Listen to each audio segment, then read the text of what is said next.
Assalamualaikum warahmatullahi wabarakatuh. Kembali lagi di channel Berita Mistis. Untuk kisah kali ini masih ada sebuah cerita dari tulisannya M. Sidik Tanya Demit. Dan untuk kisah yang akan saya bawakan kali ini, sebuah kisah yang berjudul Warung Misterius di Jalur Selatan. Sebelum kita lanjut ke ceritanya, tekan dulu tombol like video ini dan jangan lupa tekan juga tombol subscribe channel ini. Nyalakan juga lonceng notifikasinya agar tidak ketinggalan cerita-cerita lainnya. Buat teman-teman yang pengen belanja-belanja, nanti silahkan saja klik etalase yang ada di pojok kiri bawah, atau teman-teman bisa kunjungi link pembelian yang ada di kolom deskripsi. Dan seperti apa untuk kisah kali ini? Langsung saja kita masuk ke ceritanya.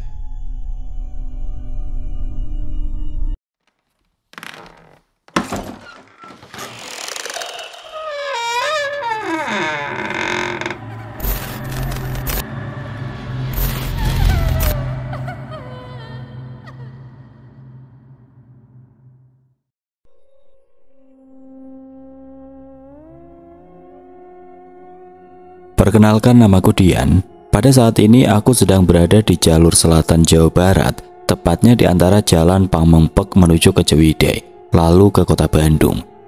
Aku baru saja pulang dari pekerjaanku, di mana pada saat itu aku ditugaskan untuk memasang jaringan di sebuah perusahaan tambak udang yang ada di Pamengpek. Awalnya aku malas untuk mengerjakan itu. Perjalanan yang jauh dan melelahkan membuatku harus menyetir kendaraan dalam waktu yang lama. Namun karena ini adalah tugas, mau tidak mau aku harus berangkat, dan pekerjaanku baru saja berakhir ketika maghrib, sehingga aku harus pulang malam sekarang. Gumamku sambil menghela nafas panjang.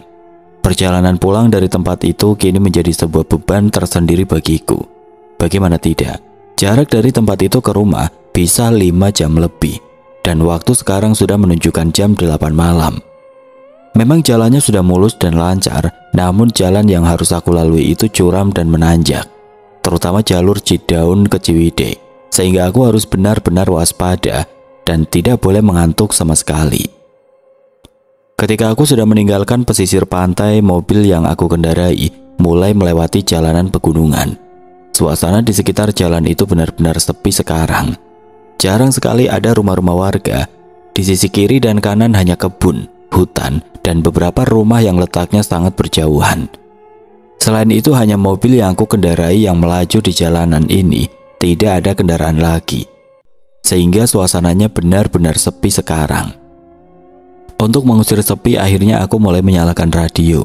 Aku berusaha mencari frekuensi yang benar-benar bisa aku dengar, dan setelah beberapa kali aku memutar radio itu, terdengar sebuah siaran radio yang menjadi teman satu-satunya bagiku pada malam itu.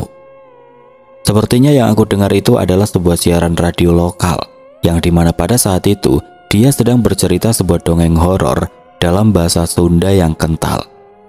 Aduh, aku baru sadar bahwa sekarang malam Jumat, pantas saja isinya cerita seperti ini. Awalnya aku ingin sekali mematikan radio, namun mengingat jalanan yang sepi dan sunyi, dan aku harus tetap waspada di tengah-tengah jalanan yang berliku, maka aku tetap mendengarkannya pada malam itu.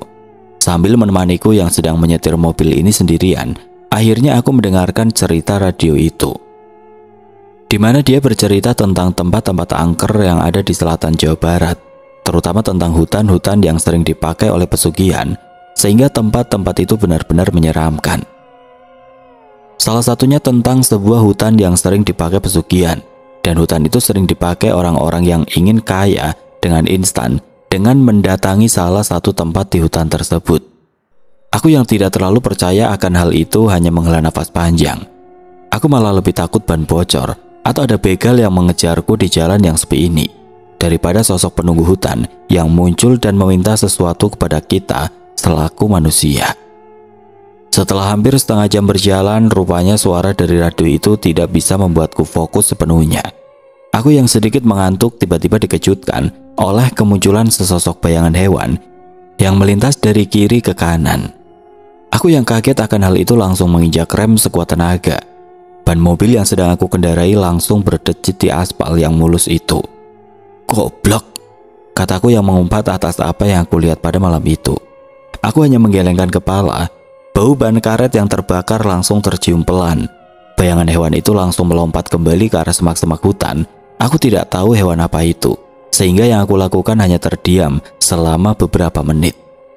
Jantungku berdebar dengan kencang. Aku langsung menyandarkan kepalaku di kursi pengemudi sambil melihat kondisi jalan yang kembali sepi.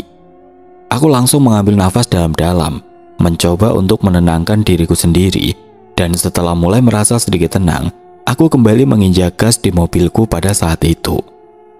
Mobil yang aku kendarai sedikit bergetar ketika melaju di jalanan provinsi itu, dan puncaknya, tepat beberapa kilometer setelah kejadian itu, tiba-tiba aku mendengar suara letusan yang kuat dari arah kiriku.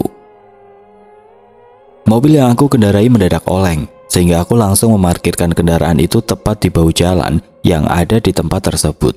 Aku pun langsung turun, dan terlihat di sana bahwa ban depan sebelah kiriku pecah. Sepertinya hal itu terjadi akibat aku mengerem mendadak, sehingga ban luarnya terbakar.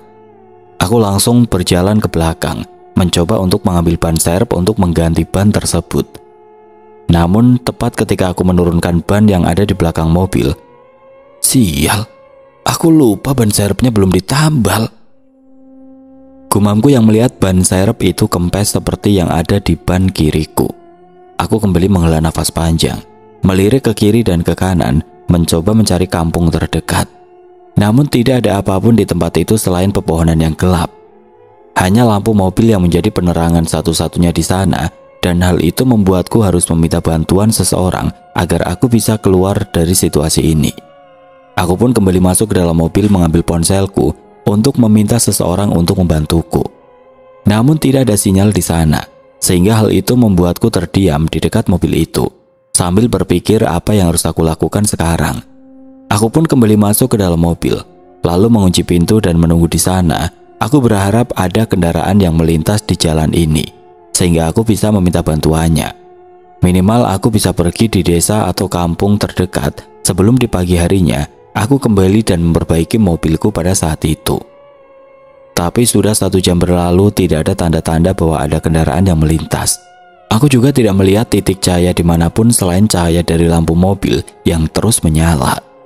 Yang ada hanyalah suara serangga malam, juga kabut tipis yang mulai menutupi semua pepohonan yang ada di tempat ini. Jujur aku mulai gelisah sekarang, apalagi tidak terasa sudah 2 jam aku menunggu dan tidak ada siapapun yang melintas di jalanan yang sepi ini. Aku juga mencoba memejamkan mataku, berharap aku bisa tertidur dan terbangun di pagi harinya. Namun suara-suara hewan malam yang ada di sekitarku membuatku terus terjaga. Dan semakin lama aku duduk, aku menjadi ingat dengan cerita horor yang ada di dalam radio yang tadi aku dengar. Di dalam cerita itu sebisa mungkin menghindari hutan ketika malam, karena bisa saja ada sesuatu yang mengawasiku di dalam kegelapan. Aku merasa tidak nyaman ketika mengingat hal tersebut, sehingga aku sepertinya harus keluar dari mobil dan berjalan mencari perkampungan atau sebuah rumah agar aku bisa menumpang beristirahat di sana untuk sementara. Sepertinya aku harus meninggalkan mobil ini untuk sementara, gumamku sambil mengambil jaket tebal di kursi belakang. Aku sudah memutuskan bahwa aku akan kembali. Aku ingat sebelum jalanan yang gelap ini ada perkampungan kecil di ujung sana, dan sepertinya aku harus kembali ke sana dengan jalan kaki sekarang.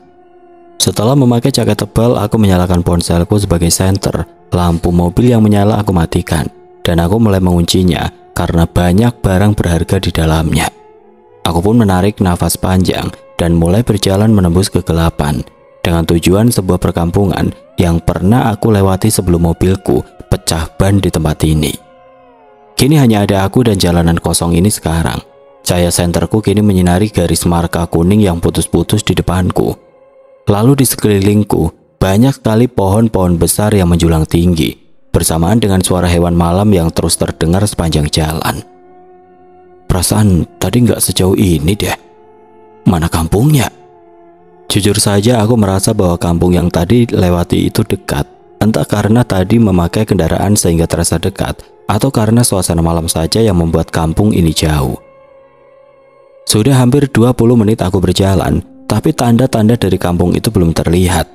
Kakiku mulai sedikit pegal dan aku sempat berhenti sejenak dan berpikir, apakah aku harus kembali ke mobil atau terus berjalan menyusuri jalanan ini. Setelah berpikir cukup lama, akhirnya aku memutuskan untuk berjalan terus. Entah berapa lama lagi aku berjalan, tapi aku yakin bahwa kampung tersebut ada di ujung sana. Tepat 10 menit berlalu ketika aku menyusuri jalanan yang sepi ini. Akhirnya, terlihat ada sebuah cahaya yang redup di ujung sana. Jalanan yang berbelok tajam memperlihatkan cahaya itu tertutup beberapa pohon yang berdiri di pinggir jalan. Namun di kegelapan yang seperti itu, cahayanya tetap terlihat samar. Syukurlah, akhirnya sampai juga. Aku pun langsung mempercepat langkahku dan semakin aku mendekat, aku bisa melihat bahwa cahaya itu berasal dari sebuah lampu tempel yang menyala di sebuah bangunan yang ada di pinggir jalan. Ternyata itu adalah sebuah warung yang mungkin sering dipakai untuk para pengendara beristirahat di sepanjang jalanan ini. Terlihat pula warung itu nampaknya masih buka, sehingga aku merasa lega bahwa kini aku bisa bertemu manusia setelah berjalan setengah jam melewati jalanan yang sepi ini. Warung itu adalah warung yang sangat sederhana ketika aku mendekat ke arahnya. Beberapa jajanan tersusun rapi di sana, juga dengan beberapa gorengan yang sudah dingin yang disimpan di salah satu piring yang ada di depan warung. Terlihat pula ada sebuah etalase kecil yang berisi makanan yang bisa disantap. Sepertinya selain menyediakan jajanan, warung kecil ini menyediakan makanan nasi bagi para pengendara yang beristirahat di warung ini. Aku berdiri sejenak di depan warung itu. Suasana di warung itu nampak sepi, bahkan seperti tidak ada orang di sana. Sehingga aku pun mencoba untuk memanggilnya, berharap ada orang datang dan memberikanku tempat untuk beristirahat di warung ini hingga pagi tiba. "Punten Pak, Bu." Tidak ada jawaban dari warung itu.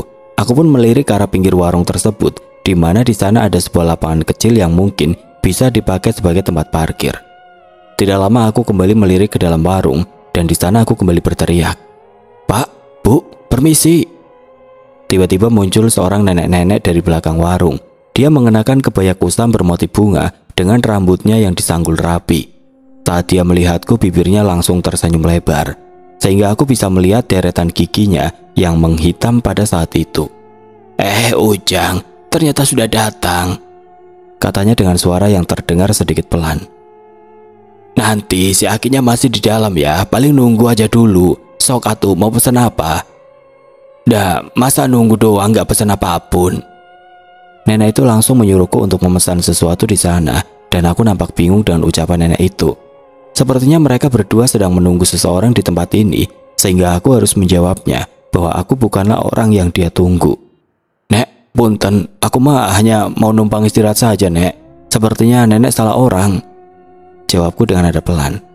"Oh, kirain soalnya yang datang ke sini itu nggak hanya numpang istirahat saja. Biasanya ada sesuatu yang ingin dipesan, terutama makanan," katanya sambil melirik ke sebuah etalase yang berisi makanan yang ada di dekatku. "Memang benar sih," gumamku. "Masa aku datang dan numpang istirahat saja tanpa pesan apa-apa? Pesan apa kek? Kopi kek, mie rebus kek, atau makan kek? Biar aku juga nggak canggung." Aku yang bergumam seperti itu akhirnya mulai memesan beberapa makanan dan 1 gelas kopi kepada nenek tersebut. Namun sebelum aku memesan hal tersebut, tiba-tiba dari balik tirai ruang belakang muncul seseorang. Dia merupakan kakek-kakek yang memakai kaos singlet berwarna putih yang nampak kusam. Terlihat beberapa darah yang sudah menghitam di kaosnya, dan dia datang sambil membawa golok yang nampak basah. "Nih, mana lapnya? Ini goloknya mau dibersihkan." Jujur aku terkejut melihat hal itu. Begitu juga dengan kakek-kakek itu ketika melihatku duduk di sana. "Ini bukan tamunya," kata kakek itu. Nenek tersebut langsung menepuk pundaknya dan berkata dengan nada yang pelan, "Bukan, ini mah yang datang saja mau numpang istirahat." "Maaf atuh ya," katanya sambil mengangkat kedua tangannya kepadaku sambil tersenyum. Nenek yang melihat kakek itu tiba-tiba berkata kepadaku dengan nada yang pelan, "Ah, si Ujang pasti kaget. Ini si Aki lagi motong ayam, soalnya ada yang pesen. Jadi darahnya kemana-mana, makanya minta lap. Soalnya katanya ayamnya mau diambil malam ini," katanya sambil menjelaskan kenapa dia membawa golok dengan noda darah di bajunya. Apa yang dia katakan membuatku langsung menghela nafas panjang. Pantas kaosnya berdarah gitu. Nenek itu berjalan pelan ke belakang etalase, lalu mengambil lap tersebut dan memberikannya ke arah kakek tersebut. Lalu setelah itu dia kembali lagi ke belakang dan membiarkan kami berdua di warung depan. "Kalau Ujang teh dari mana? Kenapa tumben banget datang ke warung ini?" tanya nenek itu. "Oh iya, ini mobilku mogok Bu di jalan. Ini lagi mau nyari tempat istirahat dulu sebelum nanti mau minta bantuan ke kampung terdekat. Tapi kayaknya kampungnya masih jauh, jadi melipir dulu ke sini," balasku sambil tersenyum. Nenek itu tersenyum kecil. Tawanya nampak nyaring di tengah-tengah suasana yang sunyi seperti ini. "Ya mau gimana atuh Jang? Maaf saja, namanya juga di gunung, masih banyak hutan. Paling nanti saja pas pagi hari, Ujang turun terus ke bawah sana. Nanti ada kampung kok di sana." Aku mengangguk pelan mendengar perkataan nenek itu sambil tersenyum. Karena aku duduk saja dan tidak memesan apa-apa, aku merasa tidak enak padanya saat itu. Sehingga aku pun mulai memesan sesuatu yang ada di warung tersebut. Di warung itu tidak seperti warung-warung yang lain. Hanya ada beberapa gorengan, beberapa toples berisi makanan, dan tidak ada sama sekali snack atau makanan-makanan lain yang biasa terlihat di warung yang lain. "Nek, bisa pesen kopi kan?" Nenek itu mengangguk. Dia mengambil toples besar yang ada di etalase sambil berkata, "Paling ada kopi kayak gini, nggak apa-apa kan? Ini ambil dari kebun. Biasanya sih kalau minum kopi ini, nanti awet muda," jawabnya sambil sedikit tersenyum. Aku mengangguk pelan sambil mengiyakan atas apa yang ditawarkan olehnya. "Iya Nek, tidak apa-apa, gulanya sedikit saja ya," balasku kembali. Nenek itu mengangguk, lalu dia mulai menuangkan bubuk kopi itu ke dalam gelas. Setelah itu dia menambahkan sedikit gula.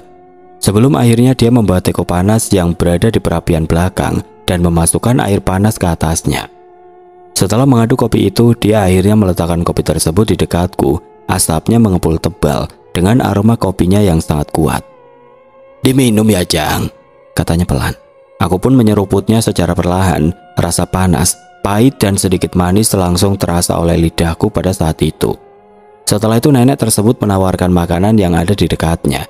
Dia kembali berkata kepadaku yang masih memegang kopi panas itu sambil sedikit tersenyum, "Mau sekalian makanannya tuh, biar nggak kelaparan malam-malam kayak begini."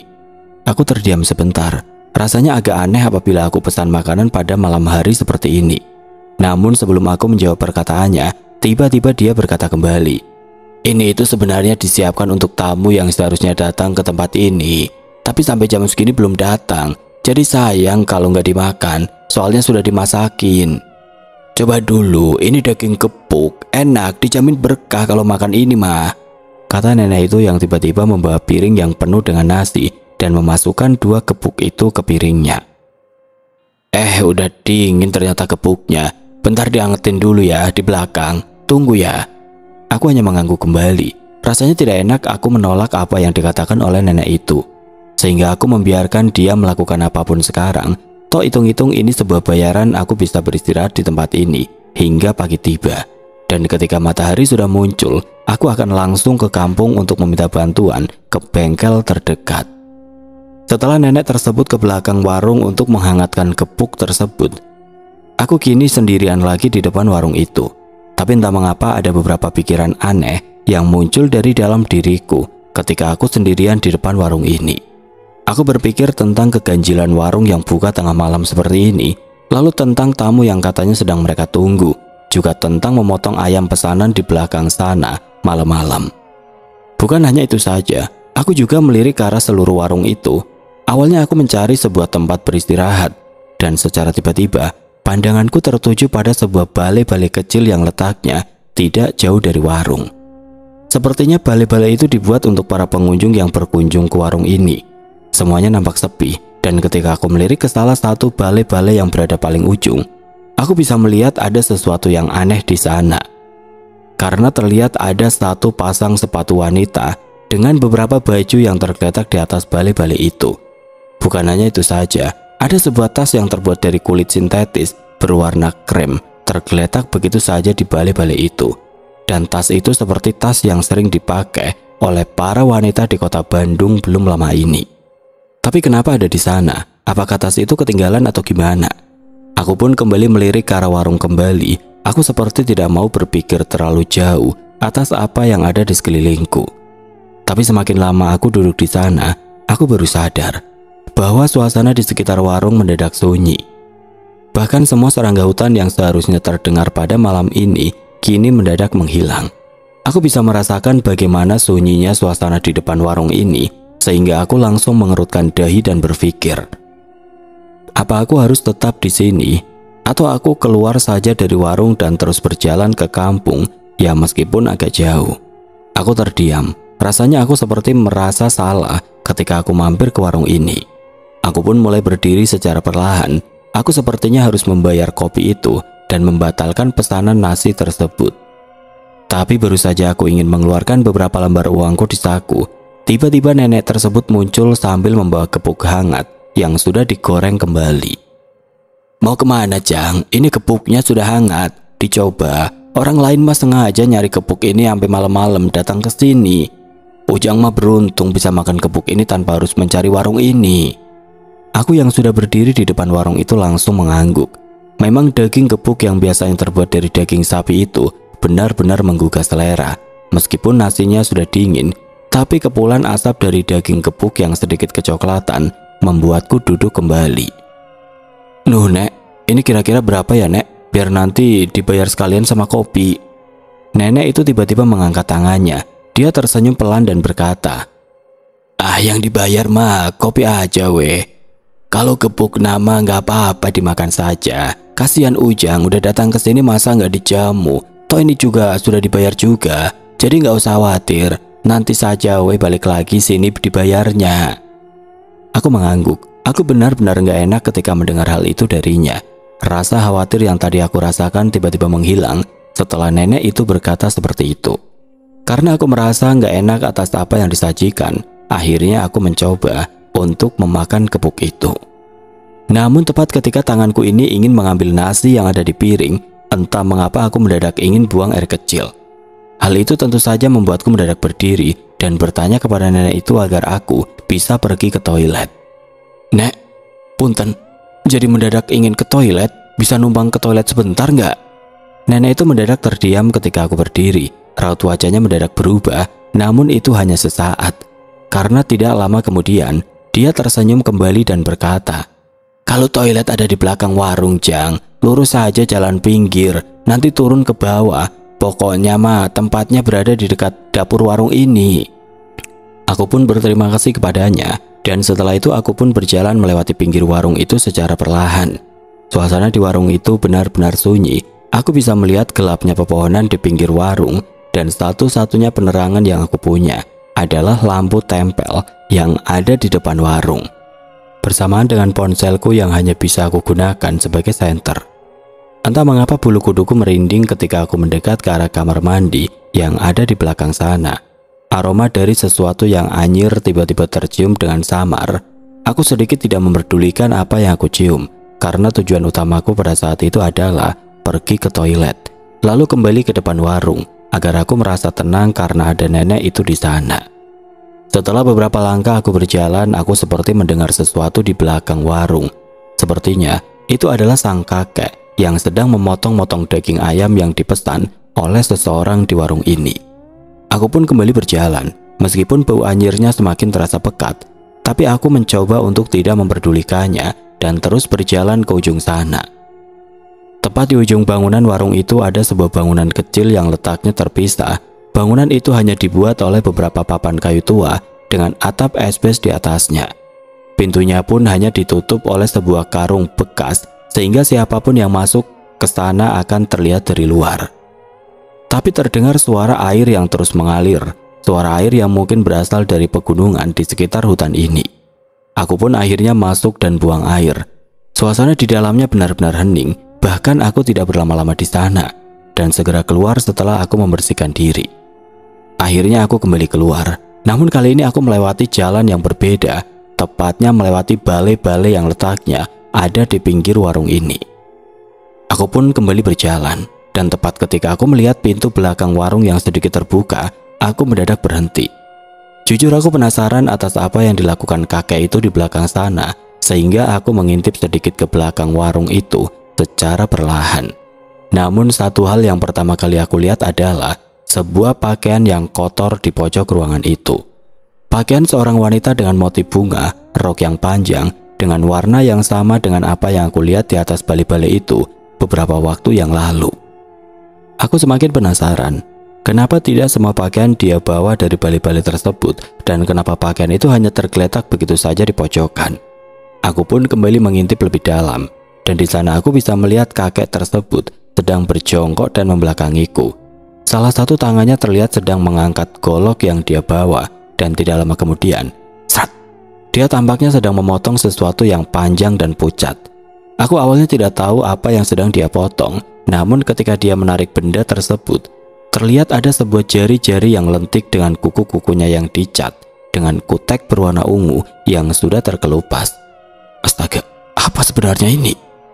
Aku benar-benar tidak percaya atas apa yang terlihat. Aku mencoba menggosok-gosok kedua mataku dan berharap bahwa itu semua hanyalah halusinasi. Namun tepat ketika aku kembali melihatnya lagi, aku melihat sebuah pemandangan yang semakin mengerikan. Kakek itu tiba-tiba melemparkan potongan tangan itu ke sebuah kentong yang basah oleh darah di ujung sana. Dan terlihat dua buah potongan paha manusia terlihat di dalamnya, bersamaan dengan beberapa daging yang sudah dipotong dan tulang rusuk yang disimpan di dekat kentong itu. Beberapa daging yang sudah dia potong bahkan sudah dimasukkan ke dalam sebuah cairan bumbu di atas tungku pembakaran, membiarkan air yang ada di dalamnya mematangkan daging tersebut sehingga warnanya berubah menjadi kecoklatan. Jangan-jangan kepuk itu terbuat dari daging ini, gumamku dengan nada yang bergetar. Aku langsung menggelengkan kepala. Memang kepuk daging itu belum masuk ke dalam mulutku, namun ketika aku melihat hal tersebut, aku menjadi mual, dan di sana aku langsung berpikir bahwa aku harus segera pergi dari tempat ini sekarang juga. Aku langsung mundur selangkah, tubuhku bergetar sangat hebat. Aku tidak bisa langsung berteriak begitu saja, karena hal itu bisa membuatnya semakin buruk. Aku takut nasibku sama seperti orang wanita yang sedang dia potong, dan hal itu membuatku harus mundur secara perlahan dan keluar dari warung ini dengan segera. Aku pun terus mundur dan menganggap bahwa tidak ada yang terjadi di belakang sana. Aku berusaha untuk menenangkan diriku dan kembali ke depan warung. Tujuanku adalah pamit kepada nenek itu dan pergi tanpa menimbulkan kecurigaan. Namun tepat ketika aku kembali, aku tiba-tiba melihat nenek itu sudah berdiri di depan warung. Dia menatapku dengan tatapan yang berbeda. Senyuman ramah yang dia perlihatkan sewaktu aku datang ke tempat ini mendadak menghilang. Dia menatapku dengan tatapan yang datar dan dingin, dan ketika aku ingin berkata bahwa aku akan membayar kopi dan makanan itu, tiba-tiba dia berkata, "Kenapa Ujang? Tubuhnya bergetar begitu. Ujang sudah lihat semuanya ya?" Hal itu tentu saja membuatku langsung terdiam. Tidak ada kata-kata yang keluar dari mulutku pada saat itu. Aku langsung berbalik ke arah jalan dan langsung berlari sekuat tenaga dari warung tersebut. Suara dari nenek yang dingin dan datar itu tiba-tiba berubah. Dia mendadak tertawa dengan suaranya yang sangat nyaring. Bahkan suara itu melengking sehingga terdengar seperti bukan manusia. Aku semakin ketakutan ketika mendengar suara itu menggema di antara pohon-pohon tinggi yang ada di sekitar jalan. Aku terus berlari, berharap bahwa aku segera bisa keluar dari tempat ini dan menemukan kampung yang sebenarnya. Jantungku berdetak dengan kencang. Kakiku terus bergerak mengikuti marka jalan berwarna kuning yang ada di depanku. Tepat setelah hampir 10 detik aku meninggalkan warung itu, tiba-tiba dari arah pepohonan ada suara yang terdengar. Suara dari sebuah langkah kaki yang nampaknya mengejarku dari kegelapan.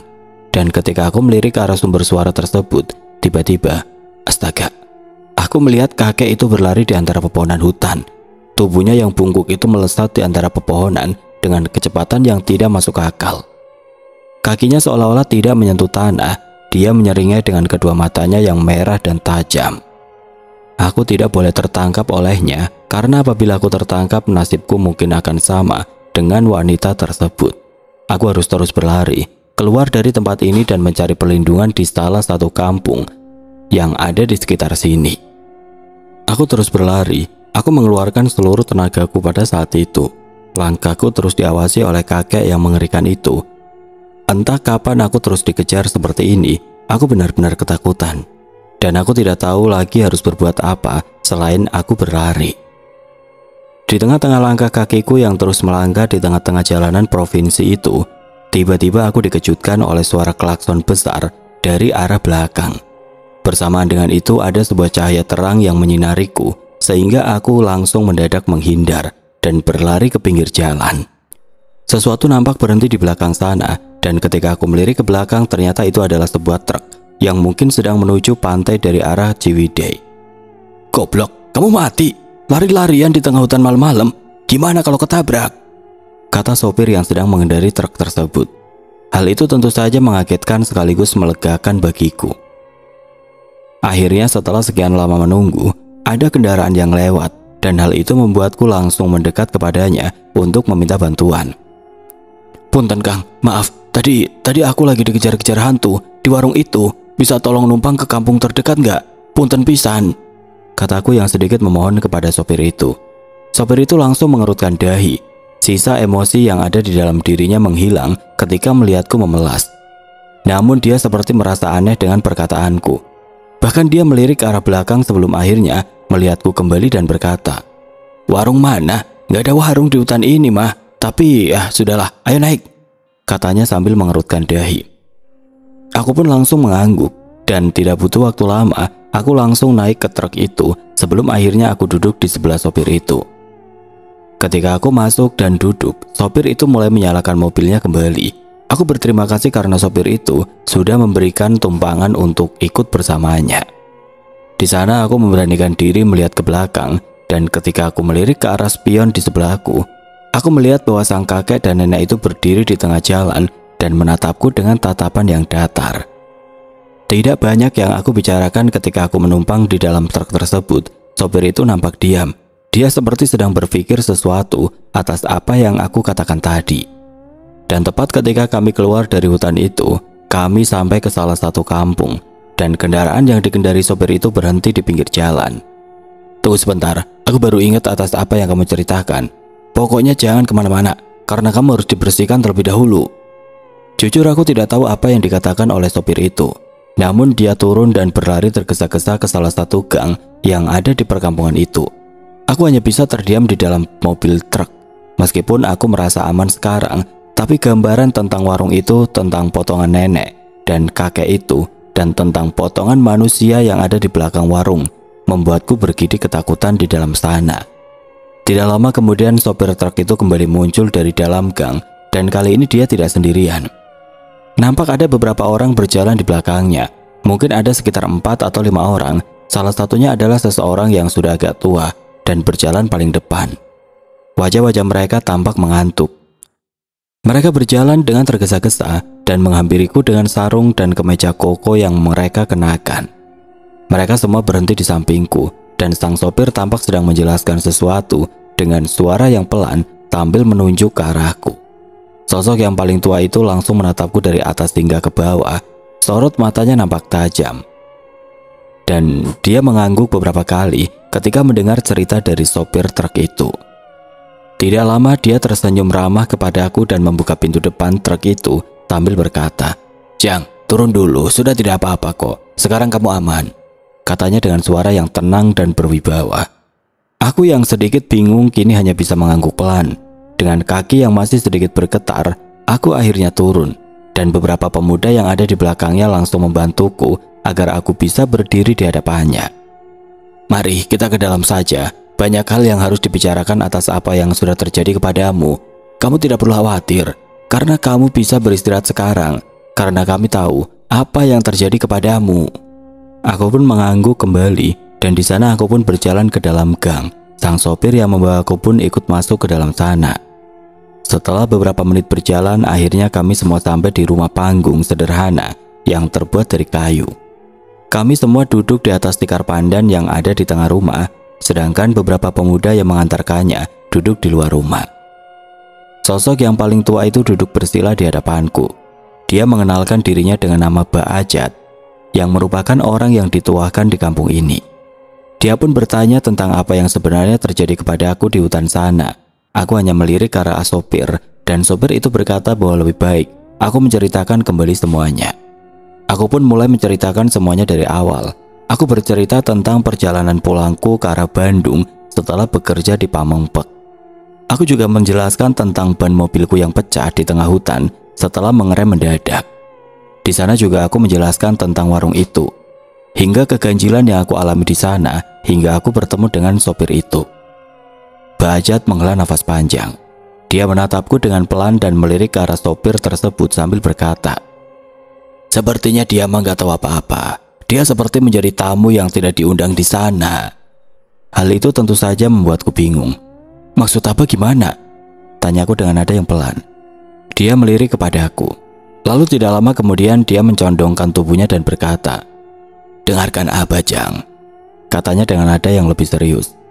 "Di jalan yang tadi Ujang lewati itu, sebenarnya tidak ada warung sama sekali. Bahkan dari zaman jalanan ini masih berbatu hingga menjadi jalan provinsi, tidak ada warung apapun di sana." Aku hanya terdiam, mencoba untuk mencerna perkataannya pada saat itu. "Yang Ujang datang itu adalah warung gaib," lanjut Bahjat yang masih bercerita. "Tempat itu biasanya akan muncul di hadapan orang-orang tertentu, dan biasanya tempat itu dipakai oleh mereka yang ingin mencari kekayaan dengan jalan yang pintas." Tatapan dari Abah Ajat kini semakin tajam. Dia menarik nafas panjang terlebih dahulu sebelum akhirnya berkata kembali kepada aku, "Abah mau tanya, dan tolong Ujang jawab dengan jujur, apakah Ujang memakan sesuatu ketika berada di warung itu?" Aku langsung menggelengkan kepala dengan pelan ketika mendengar perkataan itu darinya. "Tidak, Bah. Aku hanya meminum kopi saja. Memang pada saat itu aku sempat disajikan sepiring nasi dan daging gepuk untuk aku makan. Tapi belum sempat aku makan, aku keburu ingin buang air kecil." Mendengar hal itu, Bahjat langsung menghela nafas panjang dengan raut wajah yang sangat lega. Dia mengangkat tangannya dan seperti sedang merasakan sesuatu di dalam tubuhku pada saat itu. "Syukurlah kalau begitu, Jang. Kamu tidak apa-apa. Meskipun kamu sudah minum kopi di warung itu, tapi aku tidak melihat ada sesuatu yang mengikatmu dengan mereka," katanya sambil menurunkan tangannya kembali. Aku tidak mengerti apa yang dikatakannya, namun tidak lama kemudian dia berkata kembali, "Kalau sampai Ujang memakan daging itu, maka pada saat itu juga Ujang sudah terikat perjanjian dengan mereka, dan Abah akan sulit untuk melepaskannya." Di sana Abah Ajat akhirnya menjelaskan, ternyata warung tersebut bisa menjadi tempat bagi para manusia yang ingin melakukan jalan pintas. Kekayaan, jabatan, kehormatan, dan tidak semua orang bisa memunculkan warung itu. Harus ada ritual-ritual khusus yang harus dijalankan sebelum akhirnya warung itu muncul dan dia bisa bertamu ke sana. Setelah para manusia itu bisa menemukan warung itu, dia harus melakukan ritual terakhir, yaitu memakan apapun yang mereka sajikan. Tapi ada harga yang harus mereka bayar. Makanan yang mereka makan itu semua berasal dari tumbal manusia. Dan setelah mereka memakan makanan itu, mereka harus menumbalkan manusia lagi dan kembali lagi ke warung untuk memakan makanan tumbal yang dimasak oleh pemilik warung itu. Apa yang Bahjat itu katakan tiba-tiba mengingatkanku tentang sosok perempuan yang sedang dipotong di belakang warung itu. "Berarti wanita yang aku lihat di belakang warung itu adalah tumbal dari seseorang yang seharusnya datang ke warung itu pada malam ini?" tanyaku dengan nada yang bergetar. Bahjat mengangguk pelan, dan hal itu seketika membuat tubuhku mendadak lemas. Pantas saja, nenek dan kakek itu berkata bahwa mereka sedang menunggu seseorang. Rupanya orang itu adalah orang yang melakukan perjanjian dengan mereka dan menumbalkan salah satu wanita yang menjadi syarat dari perjanjian itu, gumamku pelan. Setelah mendengar hal itu, kepalaku mendadak pusing. Rasa mual langsung terasa dan aku seperti ingin muntah ketika aku mengingat hal itu kembali. Bahjat yang melihat kondisiku tiba-tiba berkata, "Ujang mas sekarang gak perlu khawatir, karena Ujang tidak memakan daging itu sehingga tidak terikat oleh perjanjian apapun.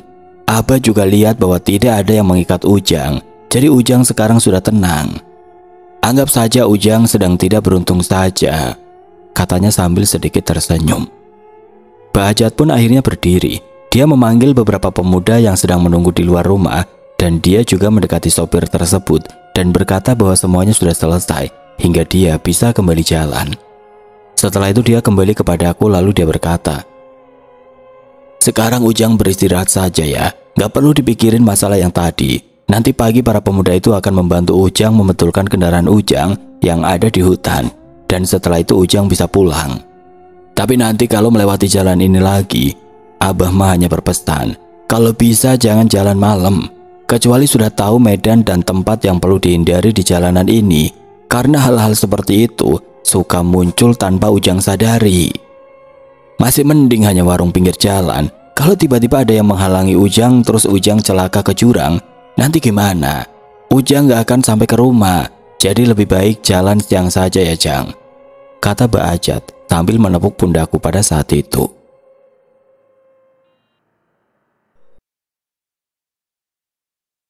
Oke teman-teman, sekian untuk kisah kali ini. Bagaimana menurut kalian tentang kisah ini? Tulis komentar kalian di kolom komentar.